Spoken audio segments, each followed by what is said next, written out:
E aí pessoal, beleza? Professor Hugo aqui. Nossa videoaula de agora é sobre corrente elétrica.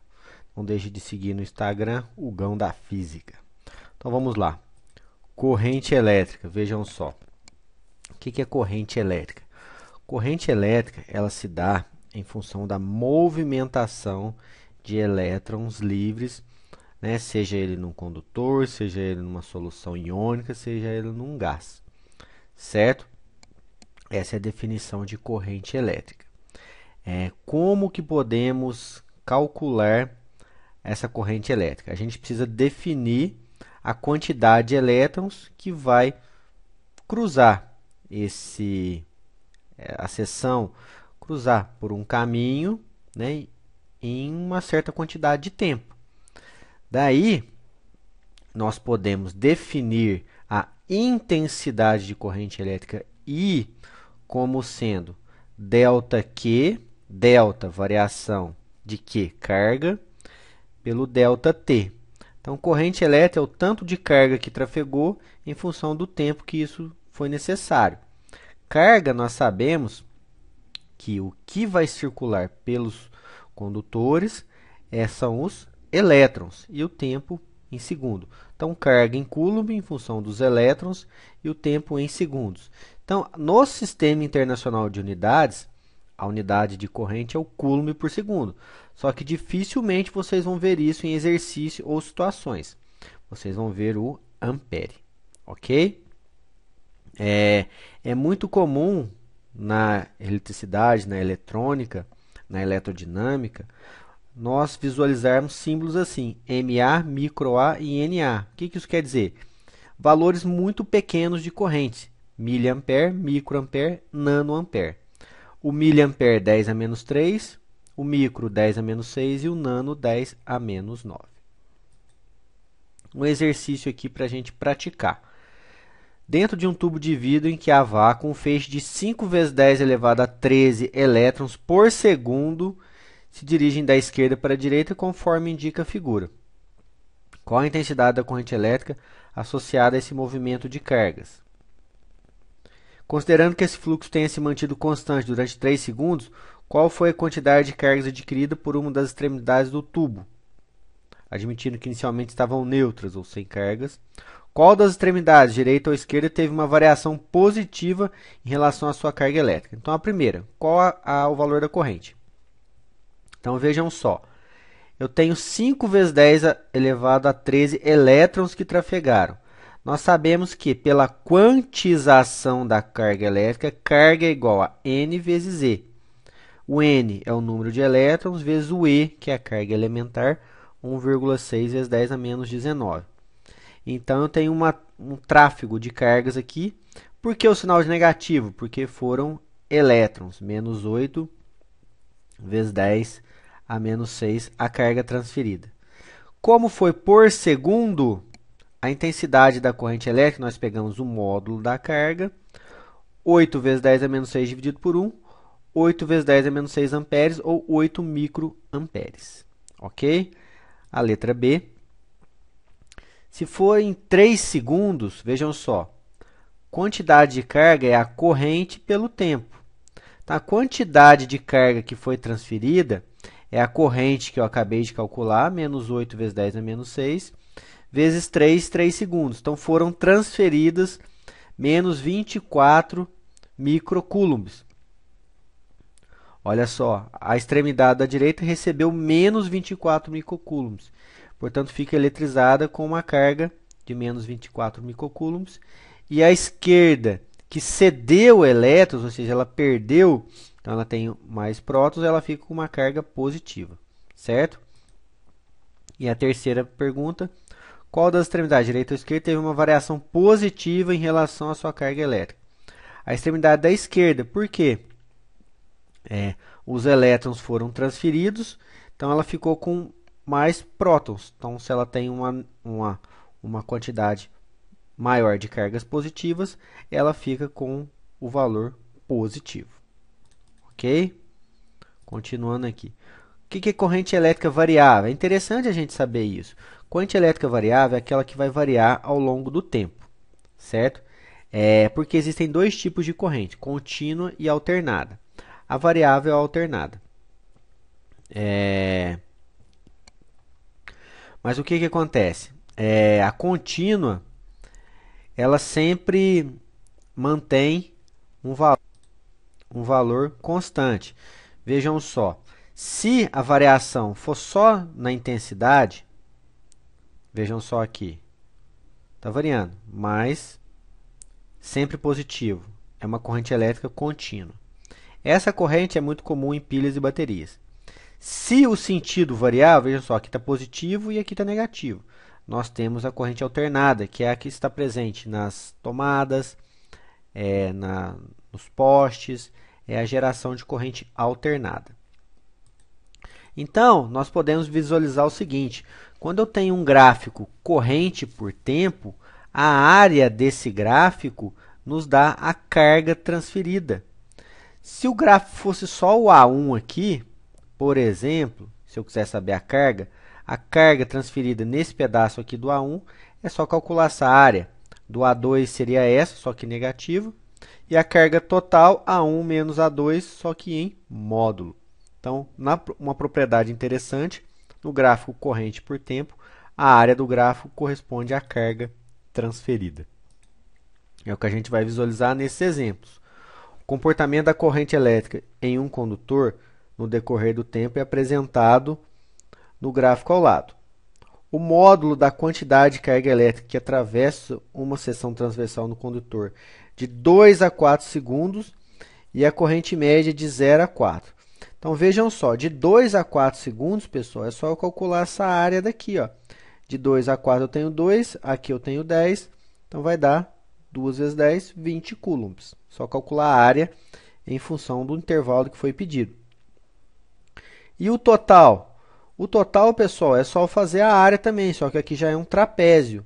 Então, vamos lá. Base maior, 4, área do trapézio, mais base menor, que é 2, vezes a altura, que é 10, dividido por 2. Vejam só. A quantidade de carga, 30 coulombs. Ele quer saber a corrente média.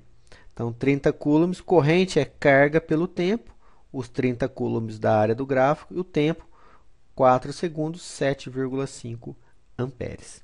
Beleza? Continuando. Potencial elétrico, pessoal, é aquilo que a gente consegue medir com um voltímetro pela tomada. É o 110 e 220 volts. Isso que a gente precisa saber de potencial elétrico. Por enquanto, para a gente visualizar ele no nosso cotidiano, é na tomada. Se eu pegar um voltímetro, que é esse equipamento aqui, colocar na escala de tensão alternada e colocar na tomada, provavelmente eu vou medir lá 110 volts, 127 volts. Ok? Isso é o potencial elétrico que nós vamos ver. Ele é que faz, ele que impulsiona os elétrons a trafegarem em um condutor. Qual que é a unidade dele? A definição do potencial elétrico, pessoal, é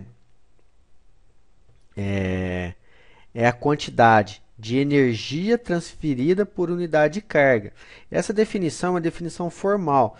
Não precisamos preocupar muito com isso, não. Vamos preocupar com a unidade de potencial elétrico, sendo o joule por coulomb, que é o volt.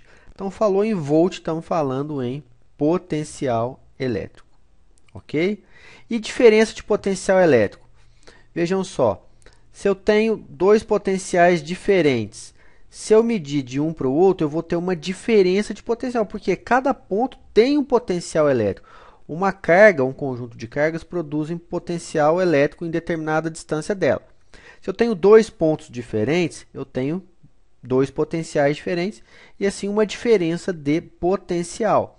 Vejam só, se eu pegar uma pilha e colocar um medidor num sentido, eu vou ter lá 1,6 volts. Se eu inverter, ou seja, eu invertir a minha referência, eu vou ter menos 1,6. É só uma questão de referência. Nós podemos observar aqui um pouco mais no nosso cotidiano sobre diferença de potencial. Nas residências onde temos duas fases, 110 e 220, nós temos fase A, fase B e como é que está configurado aqui? fase A, fase B e o neutro, sendo o fio C. Então, se eu conectar de A para B, fase neutra, eu vou medir 110. Se eu medir de B para C, eu vou medir 110 também. Mas se eu medir entre as fases, 110 e 110, eu vou medir 220 volts. E essa é a definição de diferença de potencial. Na figura apresentada, os três fios têm 110, vejam só, o B é o neutro e o C é 110 também. Então, quando eu tenho esses potenciais aqui, quando eu faço essas conexões, eu posso ter 110 ou 220 volts, em função da diferença de potencial de cada um dos condutores. Continuando aqui. Agora vamos sobre potência elétrica. O que é potência elétrica? Quando nós compramos um equipamento, dependendo do equipamento, uma lâmpada, um motor, um ventilador, um chuveiro elétrico, nós verificamos a sua potência elétrica. O que é essa potência elétrica? É a capacidade que o equipamento tem em gerar trabalho, em produzir aquilo que ele foi projetado. Ou seja, um chuveiro esquentar água, uma lâmpada iluminar, um motor girar. Isso é a relação de potência elétrica que a gente pode ver. Então, potência elétrica é o que ele consegue transferir de energia, de gerar trabalho em função do tempo. Quanto mais potente, quanto mais energia, mais trabalho produzido em função do tempo, mais potente é o equipamento, certo? Sua unidade é o watt, ou seja, joule por segundo, que é energia pelo tempo. A gente não vai ver joule por segundo, é muito difícil. Normalmente a gente vê o watt como definição de potência elétrica. Como é que a gente calcula potência elétrica? Se trabalho para movimentar uma carga dentro de um potencial elétrico é a carga vezes a diferença de potencial, e trabalho, por definição, é variação de energia, vejam só, potência é energia pelo tempo. Então, no lugar de energia aqui, eu coloquei ΔU, ΔQ vezes U, dividido por ΔT. Vejam só que ΔQ por ΔT é corrente. Então, potência é o π. Potência é a tensão do equipamento vezes a corrente que passa por ele, certo? Tendo a potência, como é que eu consigo calcular o meu consumo de energia, os meus kWh? Primeira coisa, 1 kWh, ele equivale a 3,6 vezes 10 a sexta joule. Ponto, é a conversão direta. Se eu quiser calcular em termos de custo de kWh, energia é a potência em watt vezes o tempo em horas dividido por 1000. Isso aqui vai dar para a gente kWh, que é a unidade do consumo de energia. Vejam só, já sai os kWh. Ok? Exercício. Um chuveiro cujos dados nominais são 224.000 watts. É usado em média meia hora por dia. Qual será o custo mensal desse uso, sabendo que o quilowatt é 40 centavos? Então, vamos lá. Quanto tempo? Mensal, 30 dias vezes meia hora, 15 horas. 4.000 watts, se eu dividir por 1000, dá 4 kW. Então, vejam só, 4 kW vezes 15 horas, 4 kW vezes 15 horas, 60 kWh. Vezes 40 centavos, R$ 24,00 ele vai custar. Continuando.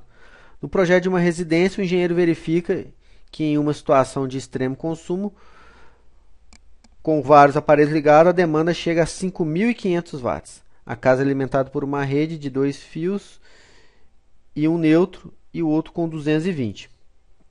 Precisando dimensionar os fios que alimentarão a casa, qual será a corrente elétrica nos fios de alimentação na situação de máxima demanda? Então, potência é corrente vezes a tensão.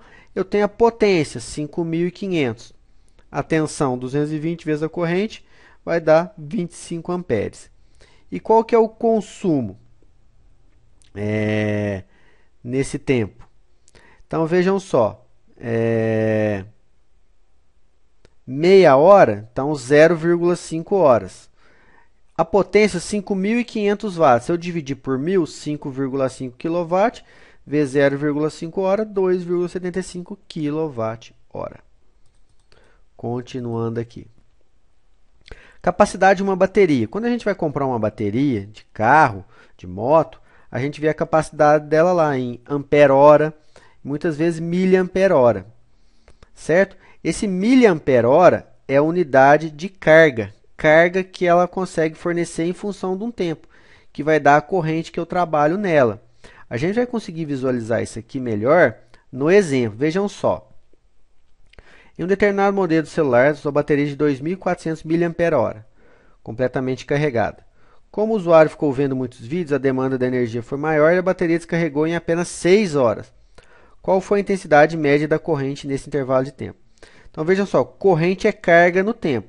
O miliampere-hora é carga. Então vejam só, 2.400 miliampere-hora dividido por 6 horas. Vejam só, hora corta com hora, vai dar o quê? 400 miliamperes, que é igual a 0,4 amperes. Então, é importante observar que nessa situação, o miliampere-hora, carga de bateria, é a carga. O tempo em hora, vejam só, corta a hora, sobra só os miliamperes. 400 miliamperes é 400 vezes 10 a menos 3, que é 0,4 amperes. E um circuito simples, pessoal, o que é um circuito simples? Circuito simples é uma fonte de alimentação, uma chave de ligação e uma carga. Nada mais que isso. É um circuito mais simples que tem. A chave para ligar e desligar, a fonte de alimentação para fazer circular a corrente elétrica e a carga, que é o que vai ser alimentado com o circuito. Isso é um circuito simples. A simbologia aqui, ó, vejam só, da fonte de alimentação, aqui a chave e aqui a carga, no caso a lâmpada. Em circuitos é comum ter fusíveis. O que são fusíveis? Fusível, fundir, são dispositivos de proteção, que eles têm um ponto de fusão determinado, que quando a corrente elétrica passar por ele for alta, vai gerar o aquecimento, ele vai se romper. Então, a função do fusível é proteção do circuito. Já as chaves disjuntores, elas além da proteção, elas servem de manobra. Por quê? Como proteção, aqui tem um númerozinho, no caso aqui 16. Então, se passar de 16 amperes nesse disjuntor, ele desarma. Desarma e protege o circuito. Beleza. Só que aqui eu posso armar e desarmar. Se eu desarmar ele, eu desligo aquele circuito e posso dar manutenção. Por exemplo, trocar um chuveiro, trocar uma lâmpada, sem correr risco nenhum. Sem ter corrente elétrica circulando e de forma mais segura. Porque a corrente elétrica ela só circula em um circuito fechado. Ok? Então é isso, pessoal. Obrigado e até a próxima videoaula.